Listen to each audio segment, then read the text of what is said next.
Okay, this is the downhill, as you can see, for Cradock Pass, which is just outside of George in the Western Cape, and it sort of runs perpendicular to both the Montague Pass and the Old Montague Pass. One goes on one side of the mountain and the other one goes on the other side of the mountain. And to be honest, I think this is more where people bring their dogs, go for a hike, and at the top of this hill is a large cell phone tower, so I think it's more like a maintenance road. But it is bumpy, and obviously a bit of rain recently and some rather nasty rocks. Thank goodness they're all rounded, so you just gently over it. But I just can't go fast enough to put it into first gear and use the engine compression to go down. So unfortunately, foot on clutch. It's in first gear in case of emergency, but foot on clutch, and a lot of braking, cadence braking all the way down, gentle braking, feather braking, and a bit of bouncy.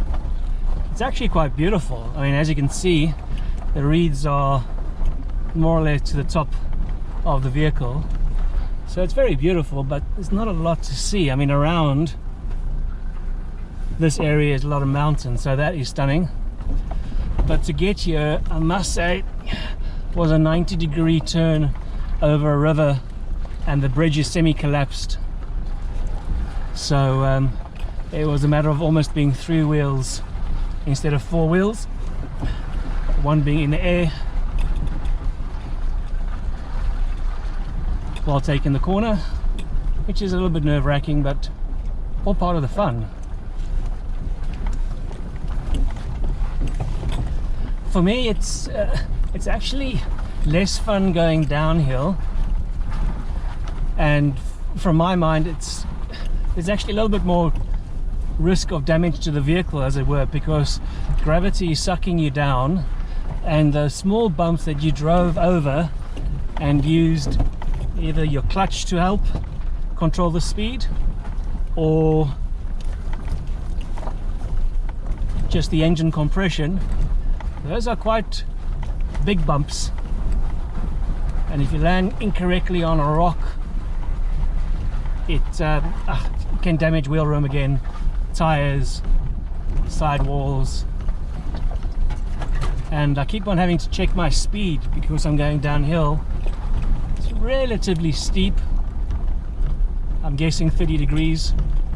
The vehicle just wants to pick up speed all the time, and the mixture between uneven surfaces, every now and again large rocks, just generally bumpy.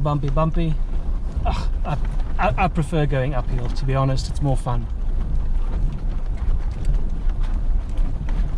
At the same time, it is beautiful. I always wonder when I'm driving in the mountain and the countries, what did this place look like a few hundred years ago? It must have been even more beautiful. No cell phone towers, no major electric wires,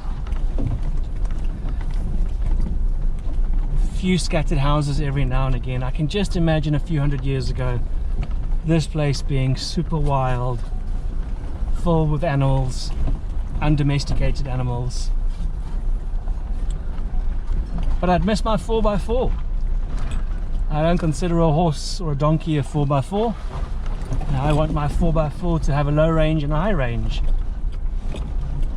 So I guess I can't have the best of both worlds.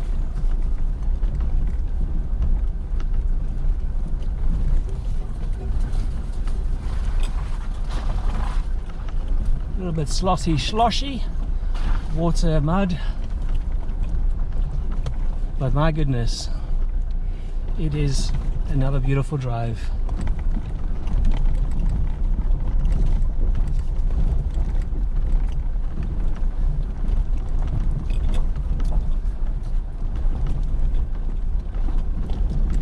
If you're ever looking for a place to go slightly off the beaten track, maybe not 4x4ing, and I'll get onto what is in my book 4x4ing versus overlanding. This terrain right now I would consider overlanding. In other words, getting from point A to point B. I could do this in a two-wheel drive. Sure, right now I'd need a slightly raised vehicle, but I don't need a four-wheel drive. I don't need all four wheels to be working for me. I could do this in any SUV, any Ford Cougar, slightly raised vehicle these days with a decent sized tire. I could do that.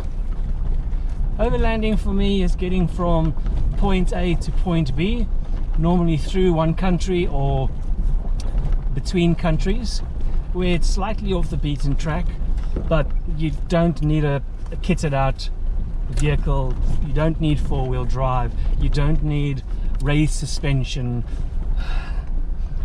It's not necessary. This to me is overlanding, but as soon as I need to stick it into four-wheel drive, that's 4x4ing technically. The hardcore 4x4ers that are watching this video thinking, 4x4ing is rock crawling, going through rivers, dry riverbeds, thick sand, into the bush, making your own way.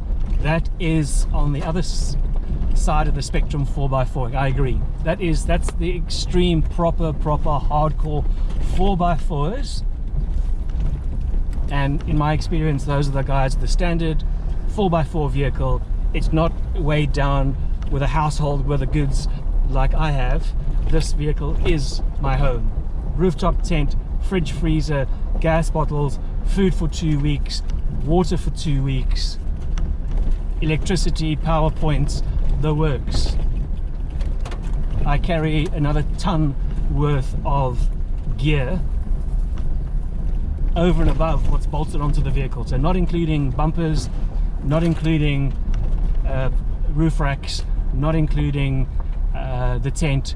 It's just gear, food, water, recovery gear, the works. So I can't really go 4x4ing. It'll just damage the vehicle and be a bit too harsh on the vehicle, unfortunately. So you've got to choose your poison.